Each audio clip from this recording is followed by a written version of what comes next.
Bienvenidos a la casa de Dios. Vamos a ir al Salmo 84. Salmo 84. Vamos a meditar en este salmo en esta noche para aprendizaje de cada uno de nosotros. Salmo 84 y vamos a leer el verso 1 y el verso 2. Cuando lo tenga, hágame el favor de ponerse de pie para tener reverencia en la lectura de la palabra del Señor.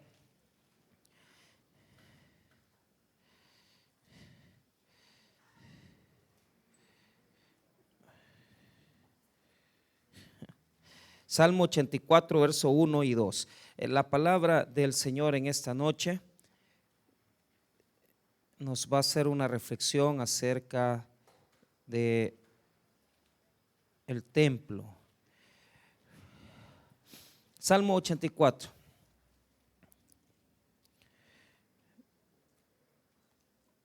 Muy bien. La palabra del Señor dice así, verso 1 y 2. Cuán amables son tus moradas, oh Jehová de los ejércitos. Anhela mi alma y aún ardientemente desea los atrios de Jehová. Mi corazón y mi carne cantan al Dios vivo. Vamos a orar. Padre, te damos las gracias por tu preciosa palabra. Oramos, bendito Señor, para que puedas hablar a nuestros corazones a través de estos textos, de tal manera que podamos recibir enseñanza, edificación, pero sobre todo, Señor, aprender más de tu palabra. Ayúdanos, Señor, en nuestras etapas de crisis, en nuestras necesidades más grandes. Escucha nuestro clamor, escucha nuestra oración. En el nombre de Jesús, amén y amén. Pueden tomar asiento. Muy bien. El título del mensaje es exactamente el título del Salmo 84. Anhelo por la casa de Dios. Anhelo por la casa de Dios. Quiero decirles de que a través del Antiguo Testamento uno comienza a revisar un poquito acerca de la razón por la cual ellos amaban tanto el lugar de Dios. No fue fácil para Moisés llevar, digamos, este tabernáculo que por mucho tiempo tuvo que ser un lugar movible, un altar movible a donde él tenía una relación, un contacto con Dios. Y la Biblia nos enseña que el Señor le dio a Moisés ciertas especificaciones de cómo debía de ser ese lugar.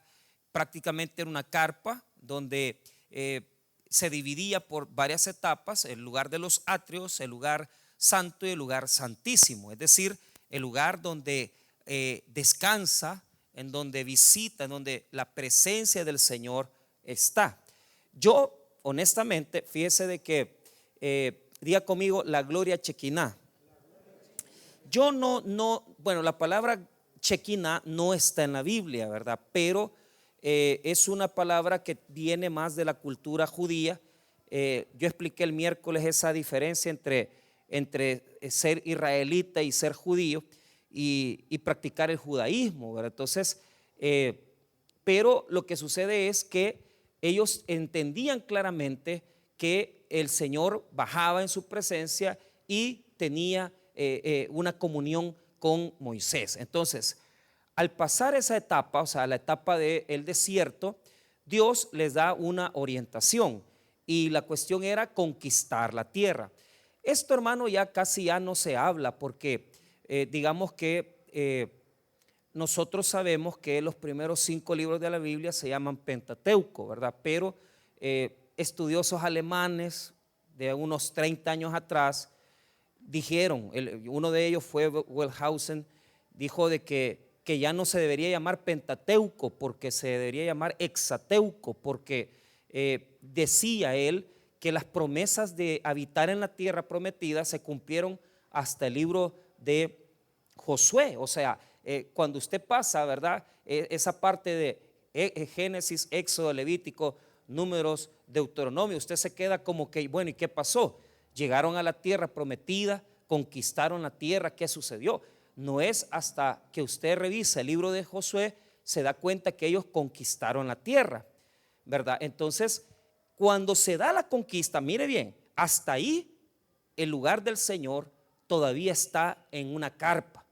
O sea, el lugar donde Dios estaba en su presencia habitaba en una carpa. Entonces, en esa etapa de conquista, a pesar, mire bien, a pesar que ya habían llegado a un lugar determinado como para decir que estaban entrando ya a la tierra prometida, ¿verdad?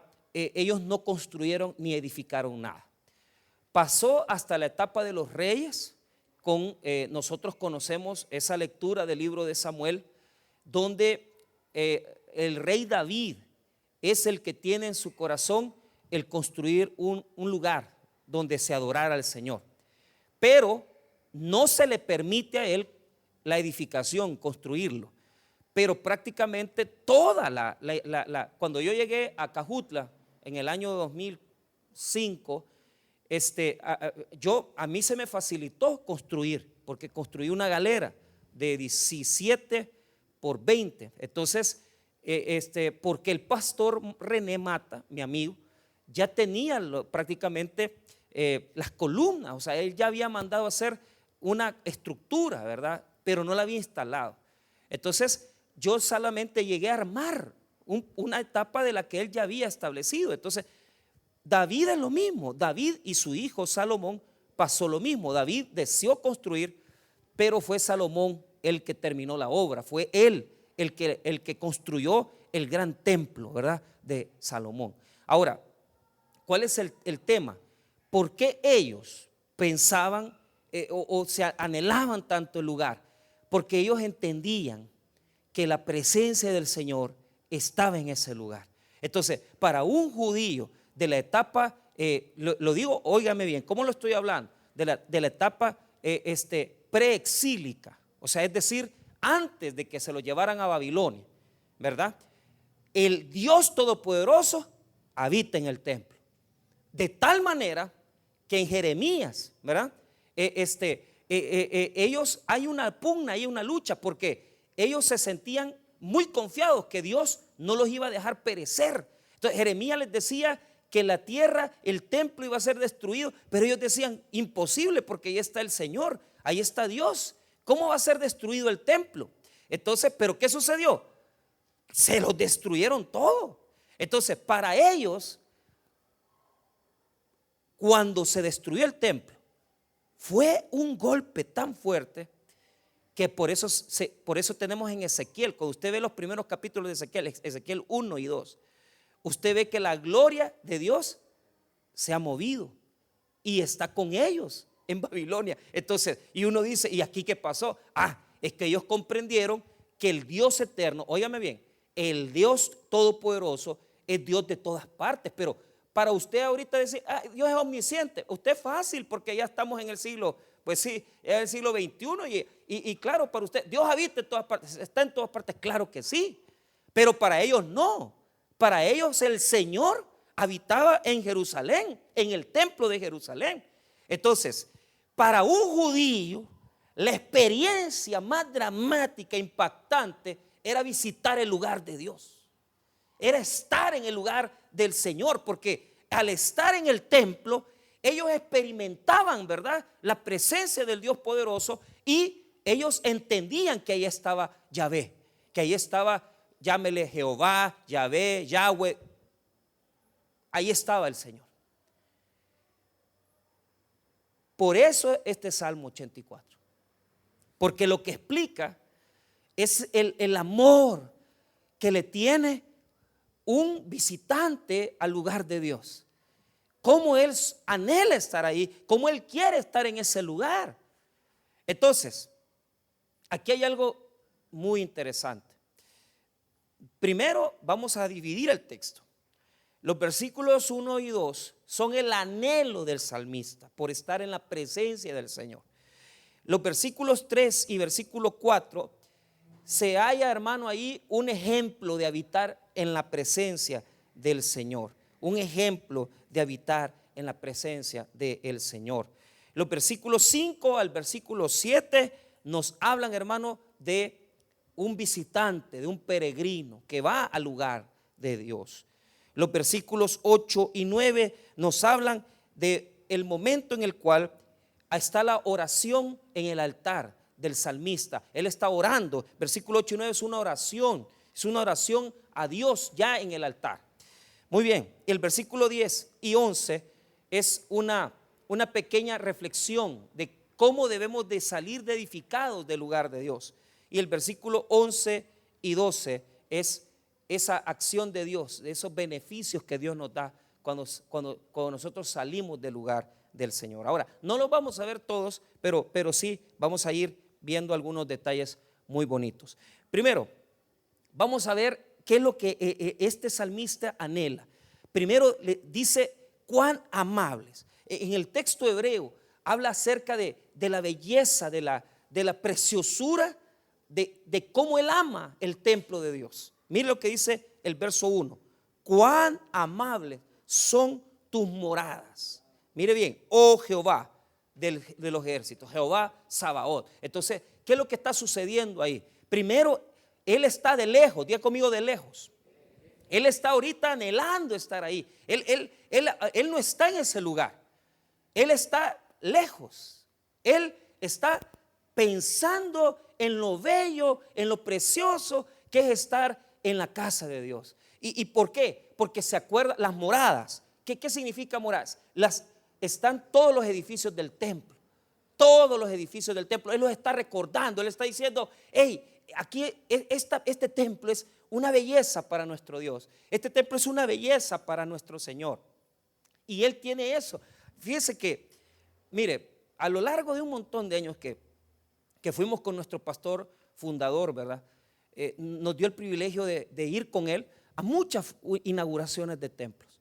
Entonces, yo estuve en la inauguración del templo de San Miguel, estuve en la inauguración del templo de uno de Santa Ana, estuvimos en varias inauguraciones, pero escuche bien, la pregunta que yo le hago es lo siguiente: ¿por qué debemos de amar este lugar? ¿Por qué debemos de amar este lugar? Porque este lugar es el lugar donde Dios va a hacer milagros. Es el lugar donde Dios va a cambiar vidas. Es el lugar, o sea, la gloria de Dios va a moverse en medio de este lugar y va a transformar personas. ¿Se imaginan ustedes la importancia, hermano, del lugar de Dios? ¿Por qué? Porque estos muros son los testigos de lo que Dios está haciendo en nuestras vidas, de lo que Dios está transformando en nuestros corazones. Entonces, la pregunta, ¿Dios habita en este templo? No. ¿Pero por qué amamos el templo? Porque aquí es donde Dios se manifiesta en su poder, en la predicación, en la enseñanza, en la oración, en la intercesión, en la vida de ustedes, en la vida mía. Solo imagínense el domingo que trajimos a las 3 parejas aquí, ¿va? Imagínense qué poder de vida van a tener estas parejas al estar casadas. ¿A dónde fue que cambiaron sus vidas? Aquí. ¿Dónde recibieron la palabra para poder tomar la decisión de suicidarse, de casarse? Aquí en la casa de Dios. ¿Sabe que la gente dice, pastor, gracias? Porque claro, nosotros, hermanos, vamos al matrimonio, casemos gente. Lo que yo quiero es que esté casadas las personas. ¿Por qué? Para que Dios los bendiga, hombre. Para que Dios traiga poder sobre sus vidas. Pero cuántas cosas hermosas. ¿Por qué es hermoso el templo de Dios? Porque es bonito, porque es amplio. No, hermano, es bonito porque en este lugar, cuando nos reunimos todos a adorar al Señor, el poder de Dios se manifiesta en nosotros. Por eso, hermano, es que este lugar es trascendental, es importante. Y por eso, hermano, yo anhelo construir otro templo. Porque yo sueño de decir, Señor, yo necesito saber si me vas a dar el privilegio de poder ampliar o de poder comprar un terreno y hacer un auditorio. 800 personas que están cambiando sus vidas, transformando sus vidas, cambiando su destino. Por eso es que anhelamos. Nosotros no queremos un templo porque queremos ser grandes, porque queremos que la gente sepa. No, hermano, si el templo más grande del poder de Dios es usted, ¿va? ¿De qué me sirve tener un gran edificio si usted su vida está todas patas arriba? No sirve de nada. Si el poder de Dios se manifiesta en su vida, si aquí le estamos predicando una palabra que está transformando su corazón, ¿en dónde se va a manifestar eso? En su vida, en su familia, en su hogar. Y usted va a ver el cambio, pues. Mire, una vez habíamos entrado nosotros al tabernáculo. Una vez que nosotros entramos y escuchamos al pastor predicar. Y mire la vida cómo nos fue cambiando. la vida cómo nos fue transformando. Pero nosotros hemos perdido eso. Aquí hay un montón de gente que no aman este lugar, hermano. No lo aman, se los digo así. Si el día de mañana, no, allá está una iglesia, vámonos, no me importa. Ni se congregan, pues. Mire, le voy a contar algo. A mí me da tristeza. Porque eso depende de qué. Si este hombre está lejos de la casa de Dios y la anhela, la desea, ¿por qué nosotros no? Porque hemos perdido el agradecimiento. Porque hemos perdido la humildad. Porque hemos llegado a un punto donde nosotros ponemos las condiciones. Bueno, este día me voy a congregar. Discúlpame, pero eso no es así. Usted tiene que buscar el rostro de Dios y buscar adorar a Dios todos los días de su vida, hermano. Por eso tiene que amar este lugar. Mire, yo me acuerdo, les voy a contar los sábados de milagro. Nosotros teníamos una hermana que ella llegó a servir. Yo era líder de aula. Y los sábados eran sábados de milagros. Mire, era un poder de Dios que se manifestaba el viernes y sábado. La gente pasaba a testificar. Mire, sencillo. El pastor predicaba, bien me acuerdo yo, comenzaba el culto a las 6. 15 minutos de alabanza, 6:15. A las 6:15 ya estaba predicando. De 6:15 a 7 predicaba. De 7 a 7:15 testimonio. Y de 7:15 a 7:30 intercesión con himnos viejos bautistas. Yo bien me acuerdo todos esos himnos que le gustan a Tony Domínguez, ¿verdad? Y a mí también, pero ya no me gusta mucho. Eso, todo es posible. Con esas alabanzas, hermano. Y grandes milagros de Dios. Y aquí vienen los bichos con el pelén. Y nadie, no hay milagros. No, o sea, por lo menos eso que llamaba a la gente, ¿verdad? Es sanado de cáncer, es sanado de decir, yo no lo veo, hermano. Pero le voy a contar. Yo estaba dando clase y me dice mi coordinador, Odir, el hermano Odir. No, hombre, en aquellas épocas, hermano, nosotros amábamos estar ahí. Es que era una pasión. ¿Por qué? Porque estábamos agradecidos. Y me dice, mira, fíjate que esta hermana me dice, ha comenzado a servir, pero ella tiene un problema de cáncer. Y se va a morir, me dijo. ¿Y sabe qué? Vamos a dejar servir, me dijo, porque no sabemos cuánto va a durar, pero que esté con vos aquí en el aula. No la cargues, no le pongas las alabanzas más pesadas, sino que lleva la voz y ayudarle, me dice. Vaya, le digo, está bueno. Y cabal, yo me acuerdo que la señora, yo ya la había conocido porque tenía un hijo tremendo, hermano, la cola de Judas, ¿verdad? Entonces, y al niño yo lo recibía porque siempre estaba en mi aula, ¿verdad? Entonces, para mí fue una sorpresa que la señora quería comenzar a servir. Cuando ella comenzó a servir, yo con mucho cuidado, ay, hermanita, le digo, mire, siéntese, vaya.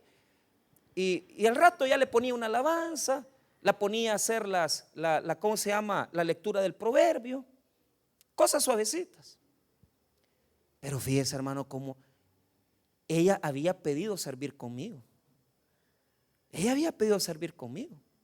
Entonces yo decía que la gente va, que le gusta estar con un buen maestro, va, de escuela bíblica, va. Mire, pues sí, yo haciéndome el billete de 1000, va. Allá a las 4 o 5 semanas, hermano, me dice, fíjese que le quiero pedir un favor. Hoy no quiero llevar la clase, me dijo, sino que de la clase usted, me dijo. Y yo pensé que era por salud. No.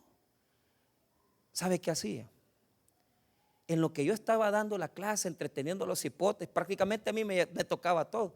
La señora sentada en el pupitre, bien me acuerdo, pegadita a las ventanas, oyendo el culto,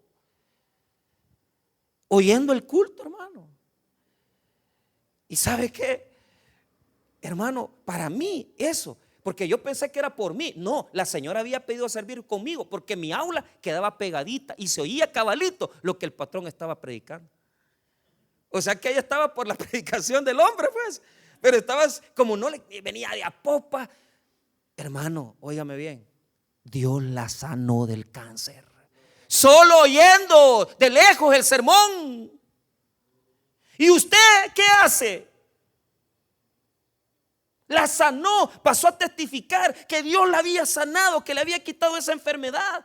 Y cuando el pastor se dio cuenta cómo fue, que escuchaba la palabra, porque ella en lo que estaba orando el pastor por el cáncer, ella oyó y dijo, ese milagro es para mí. Y se apoderó del milagro, hermano. Y Dios la sanó. ¿Qué fue lo que la sanó? El sermón. Lo que va a decir ahorita. Mira lo que la sanó. Versículo 2.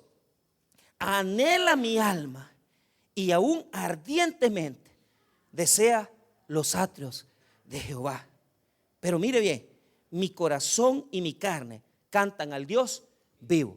¿Qué es lo que desea el salmista? Anhela su alma ardientemente los atrios de Jehová. Diga conmigo los atrios. ¿Qué fue lo que sanó a la hermana? Que el pastor estaba predicando. No, ¿sabe qué es lo que la sanó? El corazón, hermano, que con oír poquito del sermón y de la palabra que estaba intercediendo el pastor, ella se agarró de eso.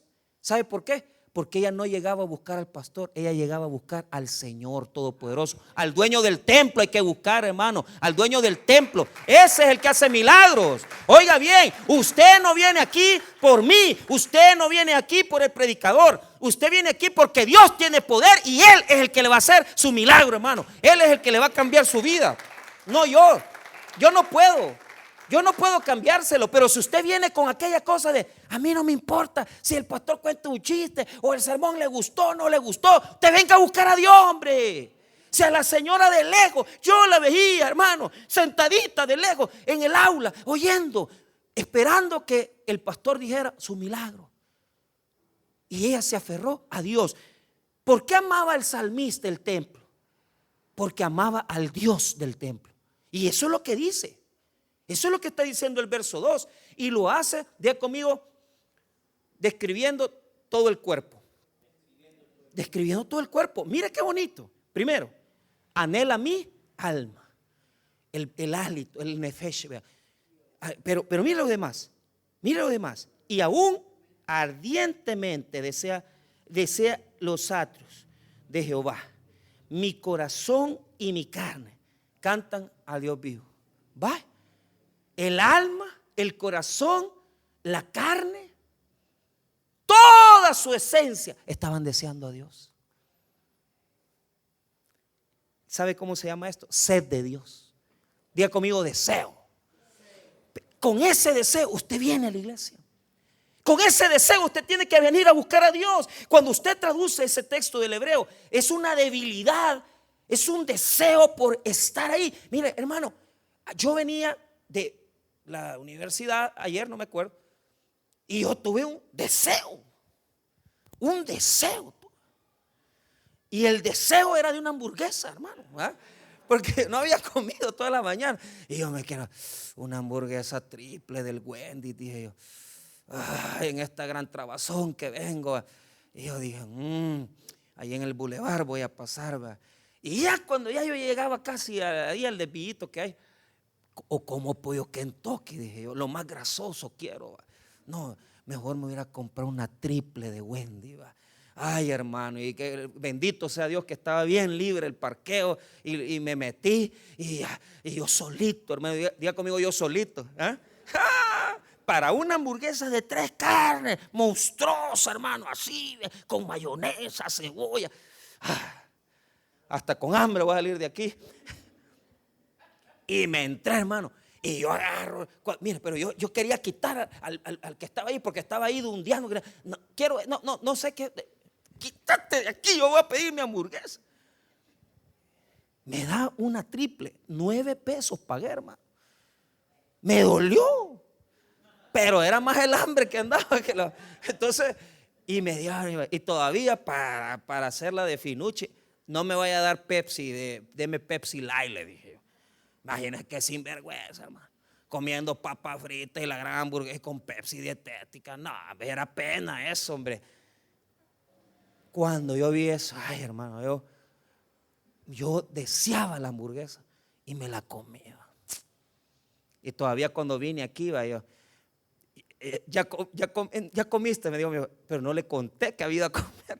No tengo hambre, le dijo, y ahí despuesito de comer.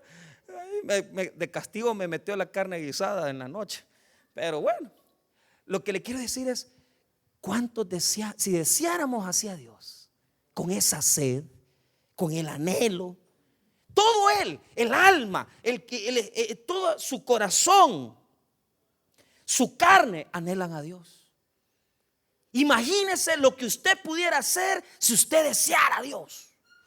Y usted lo deseara y usted dice, yo me meto con el Señor, yo me meto y no me importa, nadie me va a mover de aquí porque yo vengo a adorar. Hermano, le aseguro que su vida fuera cambiada, transformada. Pero hoy nos hemos hecho tan dietéticos, que al domingo estoy yendo al culto. Ay, Dios, papito, está bien, vení. Pero ya no hay deseo de Dios. Ya no hay fuego adentro. Te has hecho una cacerola espiritual. ¿Qué dice 1 Corintios 3? Cuando nos transformamos en personas sin amor, soy como címbalo que retiñe, dice.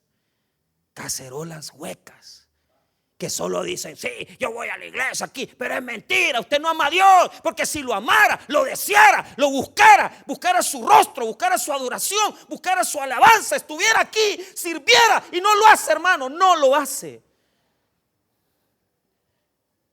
Era tremendo. Nosotros llegábamos a las 8:30 de la mañana y salíamos de la iglesia a las 6 de la tarde el domingo. Pero nunca nos obligó nadie, sino que siempre hubo una cosa de desear a Dios, de desear las cosas del Señor, de estar en sus cosas, de estar en sus caminos. ¿Cómo se ha perdido el amor de Dios? Que hoy la gente, ¿verdad? No, hoy vamos al culto, ¿verdad? Y tal vez apenas llegan el miércoles a un estudio, pero no aman las cosas. Lo hacemos porque somos religiosos.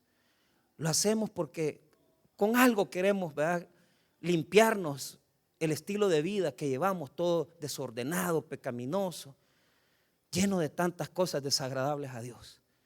Por eso estamos viniendo a la iglesia muchas veces, no porque deseamos a Dios, sino que porque hay que ir, ¿verdad? Hay que estar. ¿Qué es lo que pasa con este señor? Anhela, él está lejos, pero de repente el salmista aparece enfrente. Cuando llega al lugar del templo, se presenta al lugar del templo, y cuando está en el lugar del templo, eso ya es punto y aparte, del versículo 3 al 4. Cuando ya está en el templo, ya no está de lejos, él está cerca. Él está cerca. Entonces él ve algo diferente. Y mira el versículo 3. Aún el gorrión haya casa y la golondrina nido para sí, donde pongan sus polluelos. Cerca de tus altares, oh Jehová de los ejércitos, Rey mío y Dios mío. Hasta ahí. Mire qué bonito. Él va entrando al templo. O sea, en teología se les enseña una cosa que se llama Sit and Leven. Significa el lugar de cómo se manifestaba este salmo. Entonces los eruditos dicen que cuando llegaba caminando el salmista, ahí veía el gorrión, veía la golondrina, y entonces eso lo tuvo en sus propios ojos él, ¿verdad?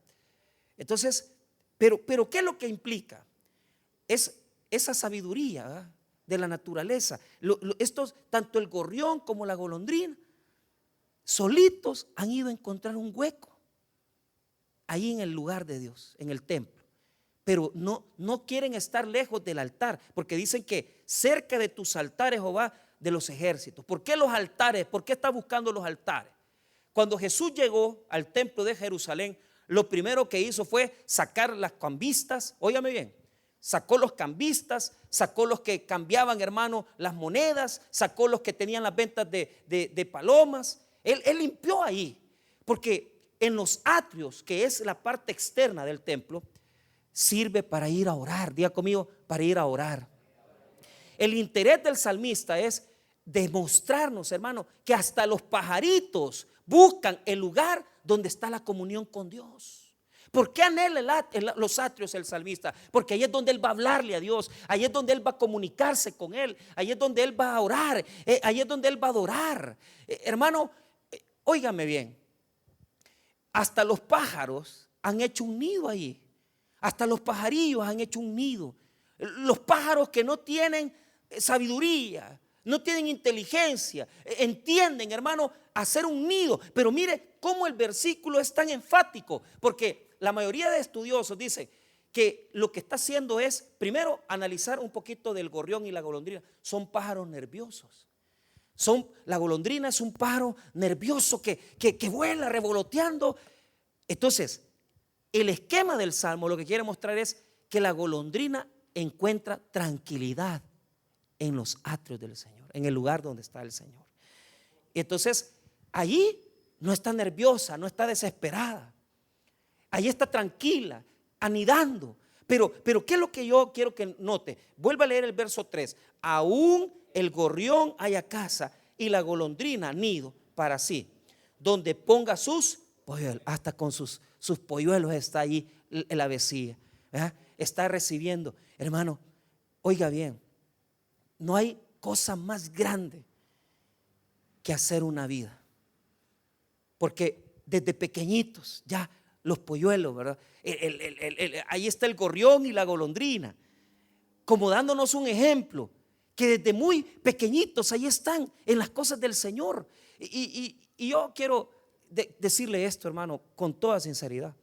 Qué experiencia, qué cosa más grande, más bella, el poder decir, yo en mi casa, ¿verdad? Mi casa va a estar en las cosas del Señor. Mis hijos van a estar en las cosas del Señor. Pero, ¿por qué esto es bonito? ¿Por qué esto es bonito para nosotros? Porque ¿sabe qué? Yo soy un ejemplo. Mi papá, muchas decisiones buenas, otras malas. Pero allá en su cosas con Dios, ¿verdad? Un día me dijo, mira Michael, con tu mamá fuimos al tabernáculo, ¿por qué no nos acompañás? Y yo, como estaba bien metido en las comunidades católicas, yo no quería que me estuvieran hablando de eso. Pero ¿cuál es el punto? Fíjese que ya ellos habían orado por mí. Ellos habían orado por mí. Y mire qué sorpresa la mía, que el primer día que yo llegué al tabernáculo, y bien me acuerdo que mi papá, así, ¿verdad?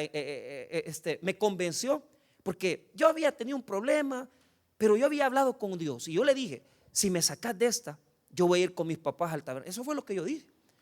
Pero mi papá fue tan especial, porque ese día que fuimos al taber, por primera vez, hermano, además de que nos compró unas pupusitas ahí en la cafetería, ese mismo día me compró mi primera Biblia, fíjate.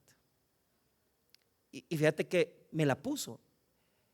Me puso el nombre, esta es tu Biblia. Y me puso Miguel. ¿Quién se la regala? Miguel Ángel Velázquez Joya a Michael Jafet Velázquez. Mire, hermano, así fue mi entrada. Y por esa Biblia, que fue la primerita que yo tuve, por esa Biblia conocí la verdad. Y me di cuenta de algo maravilloso, que yo podía hacer una vida. Ahí, en ese lugar, yo decía, quizás un día, que Dios me dé el privilegio, decía yo. Tenía 18 años, 17 cuando llegué al tabernáculo. Cuando cumplí 18, yo en mi corazón dije, un día voy a estar parado ahí, por lo menos, porque yo veía que los hipotes se paraban así, los de seguridad, ¿va? Y se ponían unos audífonos aquí, todos bravos ahí, ¿va? Entonces, y nadie dejaban pasar ahí. Entonces yo dije, tal vez un día voy a estar como uno de estos dundos ahí, ¿va? En la subida, ¿va? Entonces, pero ¿sabes qué? Eso fue en el año 96. En el año 98 comencé a estudiar el seminario. Y en el año 2006 me paré por primera vez en el púlpito. Pero no como seguridad, sino que como pastor.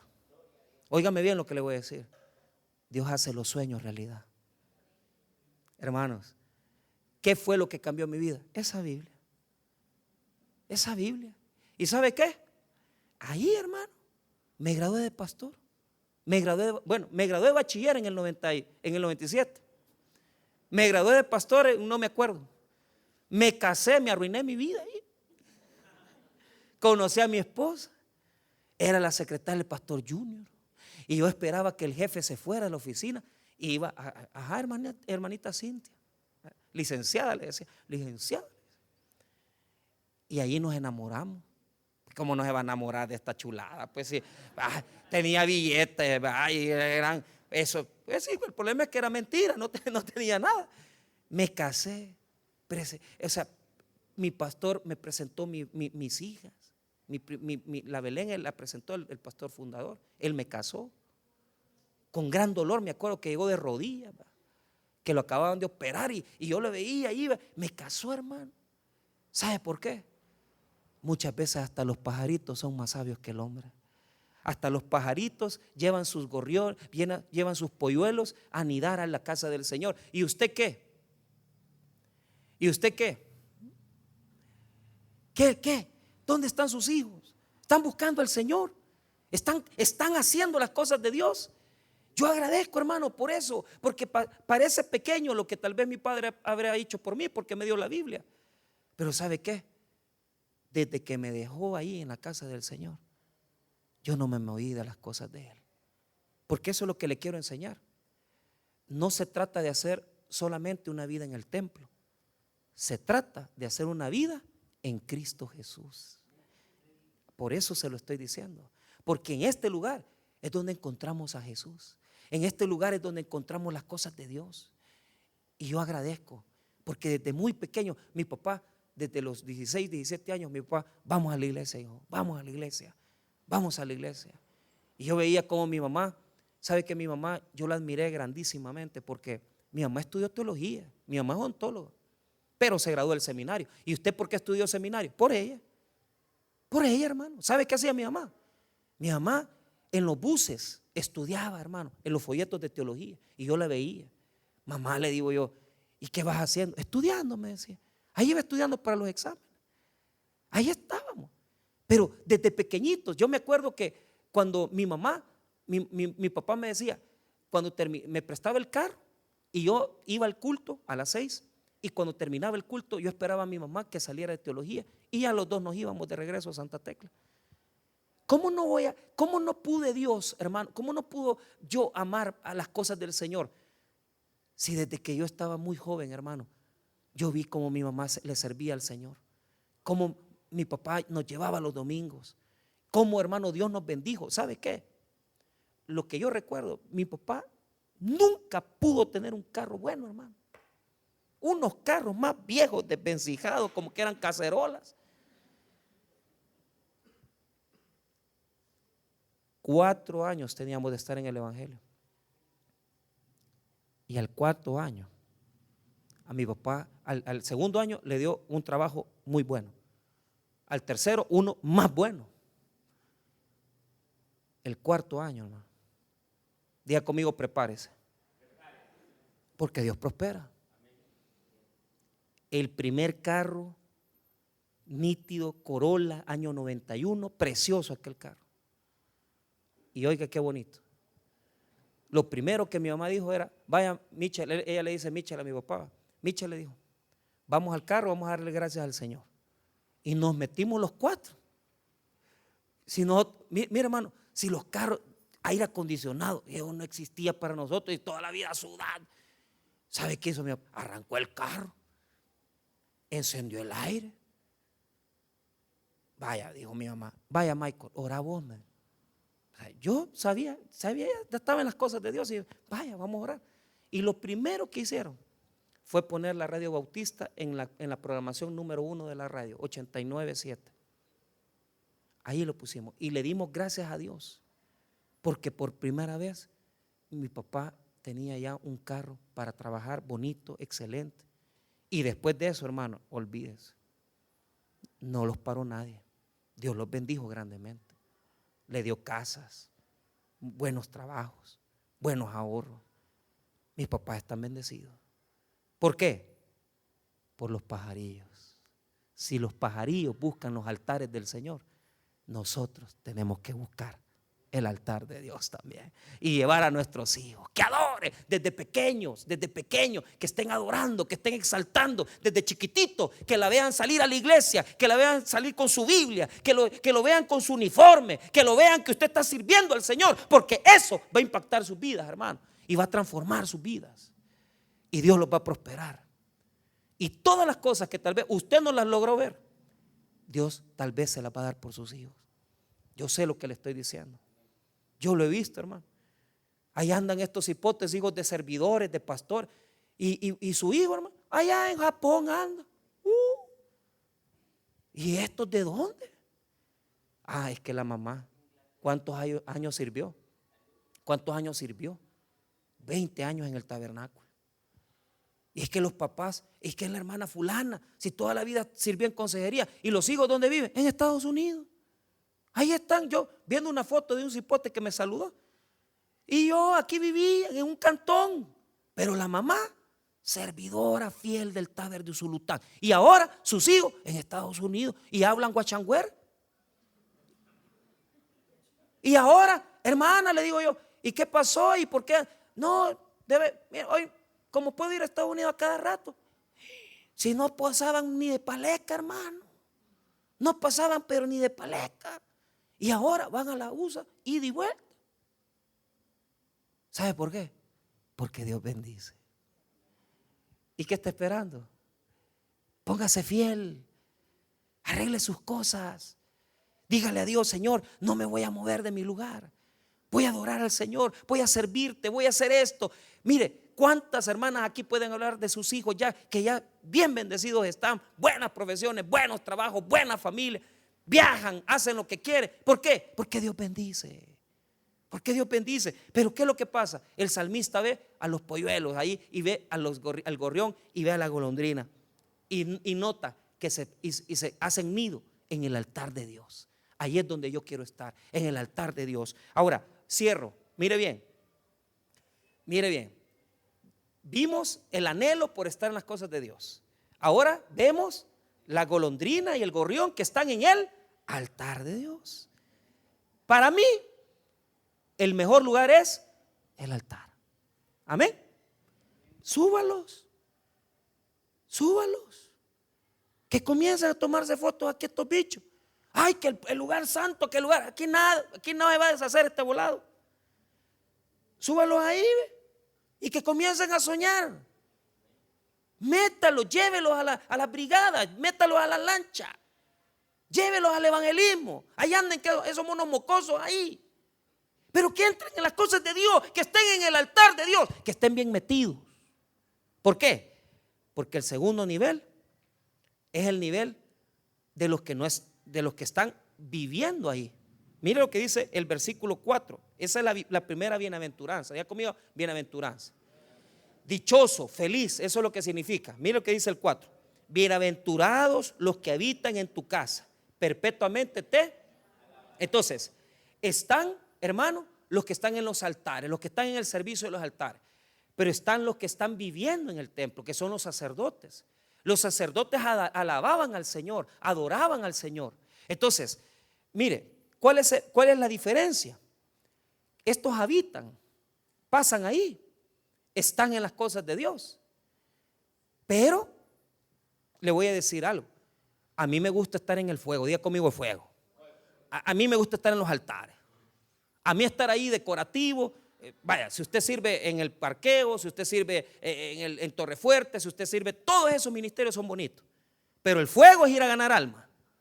Y yo quiero ver gente de tráfico, quiero ver gente de escuela bíblica ganando alma. Porque no están en el fuego, están sentaditos. El altar, papá, aquí vení a servirle al Señor en la calle, a evangelizar con conocimiento del evangelio. Pero nos gusta el ministerio de los altares, nos gusta el ministerio de habitar, estar ahí, pero no hacer nada. Eso no es así. Eso no es así. Usted tiene que buscar el altar, porque en el altar está la oración, en el altar está la intercesión, en el altar está el servicio, en el altar está la predicación, en el altar está el evangelismo, en el altar está la predicación y las misiones. ¿Qué estás haciendo vos? A mí desde pequeñito me metieron al fuego. no crecí mucho. Pero desde que yo llegué, hermano, al tabernáculo, te vas a ir conmigo, vas a ir al bus, a los buses. Ahí fue mi ministerio. Aquí hay mucha gente que habita.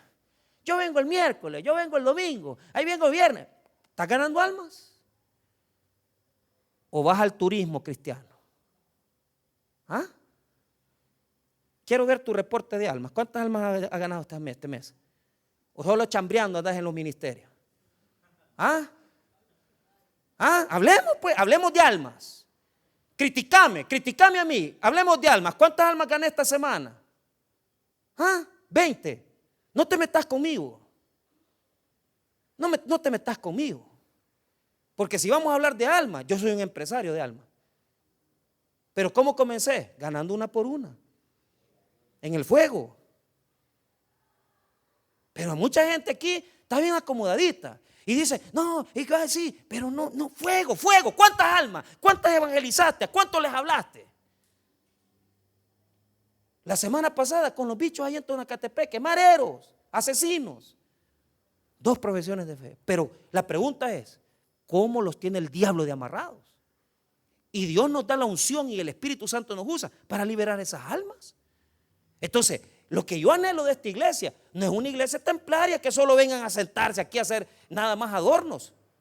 No, Señor, vayan al fuego. Vayan al fuego, evangelicen, prediquen el evangelio de Jesucristo, porque en el evangelio está el poder de Dios para salvación. Manéjelo, conózcalo, sírvalo, presente el manjar espiritual. Gane almas, hermano. Gane almas. Está muy apagado usted. Están muy apagados, iglesia. Muy cómodos. Mucho les ha dado Dios. Mucho pisto les ha dado. Mucha comodidad. No, tampoco se los va a quitar. Se los vamos a robar nosotros. Pero aquí orando por carros nuevos, orando por casas nuevas, orando por viajes. ¿Por qué no oras por las almas? ¿Por qué no oras por los perdidos? ¿Por qué no oras por los que necesitan de Dios? ¿Por qué no orás para ir al hospital el domingo? ¿Por qué no orás para ir a ganar almas? Pero así, pastor, esta semana gané 5 almas. Va, eso es conteo espiritual. Va. Pero eso ya no existe aquí. Yo tengo años de no ver eso. Aquí le digo en El Salvador, no estoy hablando de Cojute, en El Salvador. Y yo me acuerdo cómo íbamos a ganar almas en Usulután, hermano. No, hombre. Igual, siempre habían señoras que, ¿cuántas almas ganó, hermanita? 8 decían, mentirosa. 8 tratados había dado. A 8 le había orado, pero almas no había ganado. Entonces, con el pastor, bien me acuerdo que con el pastor, ¿con qué me puse yo a hacer eso? Mira, le dije yo, comencemos a ir nosotros porque estas señoras no andan en lo que tienen que andar. Entonces, ya comenzamos a ver, y a verlas nada más, y a ver, mira, hermana, o ya no, ¿cuántas reporta? Ni una. Porque hasta se prestaban almas. Se prestaban almas. Una ganaba 2, hermanita le decía, présteme una, se la doy a la otra semana. No es mentira, se lo estoy diciendo de verdad. Si hasta en el Taber Central hacían eso. Préstame un alma. No, hombre. Vaya, pero mira, qué chivo que fuera así aquí, hombre, que anduvieran prestándose almas. Pero aquí, hermano, ¿qué es lo que se prestan? Nada, no se prestan ni pisto. Qué bonito, que uno ganaba 6, el otro no ganaba nada. Ahí le voy a prestar una, hermano. Pero aquí, ¿qué? No estamos haciendo conteo, no estamos ganando almas, no estamos predicando el evangelio. Estamos acomodados, queremos las bendiciones de Dios, el poder de Dios, pero no queremos servir a Dios. Métase al altar, no sea de los que habitan. Los que habitan mucho. Yo me quedo dormido ahí muchas veces. Teodoro habita también. Y no quiere decir que uno por habitar aquí, ¿verdad?, se salve, no, claro. Usted puede habitar. Véngase al culto, miércoles, jueves, venga, habite. Pero vaya al altar, vaya al fuego. Invéntese un ministerio. Salga a ganar almas. Pastor, yo no puedo ir el miércoles, sábado, vaya el domingo, vaya. Usted solito súbase como loco al bus y predique. Dios lo va a bendecir. Dios lo va a bendecir. Yo sé lo que le digo, hermano. Dios bendice cuando ganamos almas. Pero ya que se acabe eso, de solo habitar, no. El salmista está admirando los que están en el altar, los sacerdotes que habitan en el lugar del templo, pero ahora también, óigame bien, van a recibir bendición los visitantes, pero no como los que están en el fuego del altar. ¿Quiénes son los visitantes? Del versículo 5 al 7. Y ya vamos ahí a cerrar.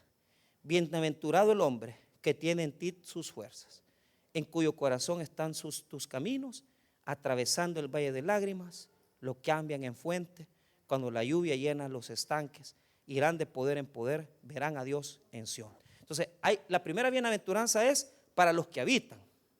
La segunda bienaventuranza es para los que buscan, los que viajan, los que visitan.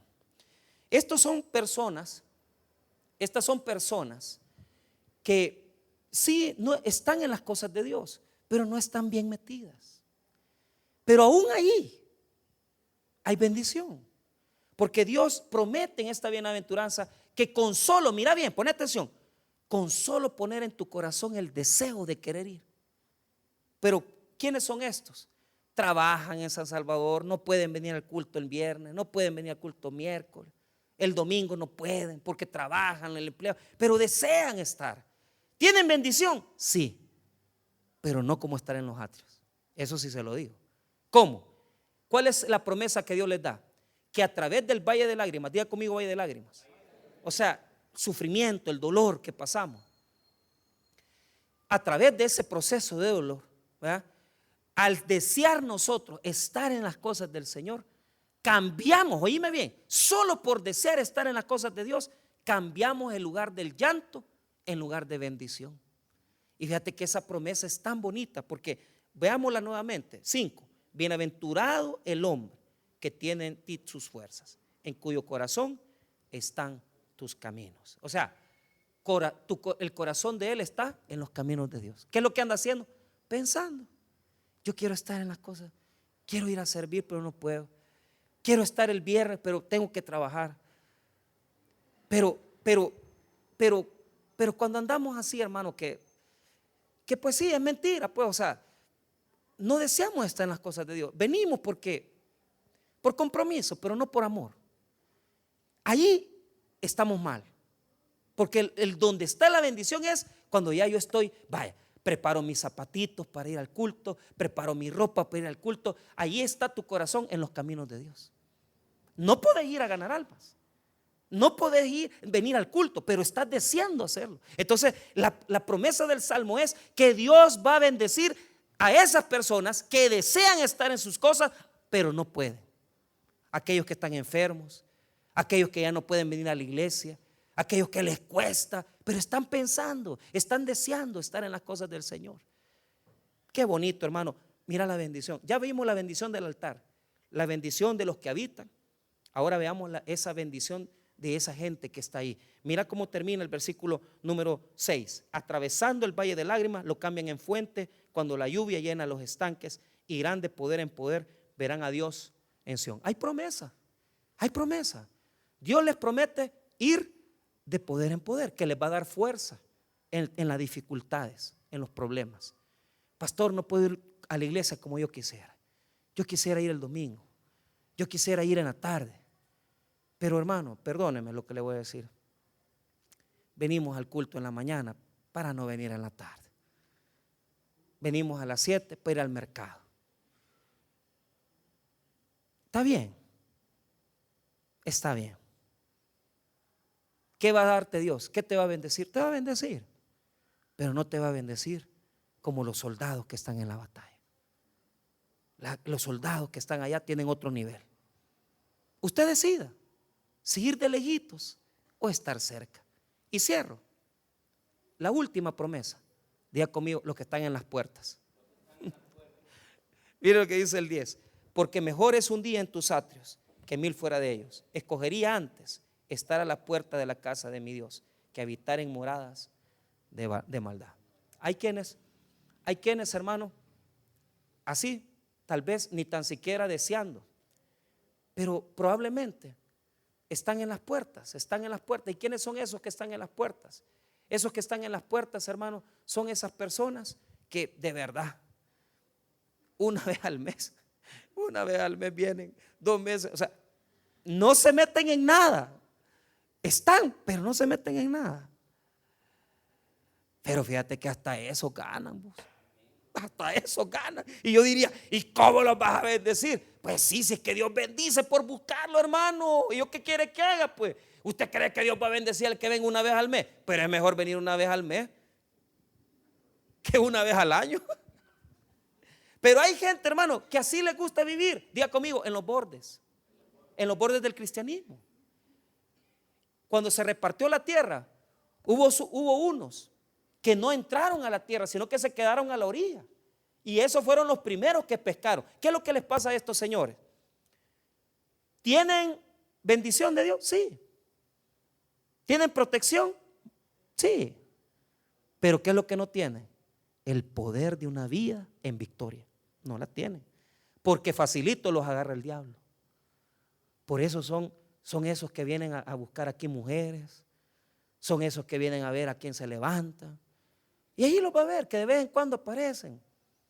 Pero no están en las cosas de Dios. Y su vida está más del lado de afuera que de adentro. Pero Dios los bendice. Entonces, la pregunta con la que yo cierro es: ¿dónde está usted? ¿En los atrios? ¿Los que habitan? ¿Los que pasan deseando estar? ¿O los que están en la puerta? Dice Dios que es, oíme bien, es preferible estar un día en la puerta. Oíme bien, un día en la puerta es de más bendición que estar en moradas de maldad. Entonces, aunque sea eso, a Dios le agrada. Que te va a corregir y te va a disciplinar y te va a venir a meter aquí, sí. Eso ni tengas la menor duda, porque no siempre vas a poder vivir lejos de Dios. Y si Dios tiene un propósito para tu vida, te va a jalar las orejas y te va a traer aquí al lugar, porque Dios tiene propósito para ti. Entonces no se enoje. Es que yo, pastor, no sé por qué me está pasando eso. Porque Dios te quiere acercar a sus cosas, hombre. Muy lejos andaba, muy frío. Desde hace rato ya no haces cosas para el Señor. Entonces agradecerle a Dios. Se está pasando por una prueba, porque con eso el fuego vuelve a avivar. Y volvemos a las cosas del Señor. Ahora, hermanos, cerramos. ¿Dónde está usted? ¿En las puertas? ¿En los que pasan deseando? ¿Los que habitan pero no están en nada? ¿O en los atrios del Señor? Busque los atrios, porque en los atrios está la bendición del Señor. Vamos a orar, hermanos.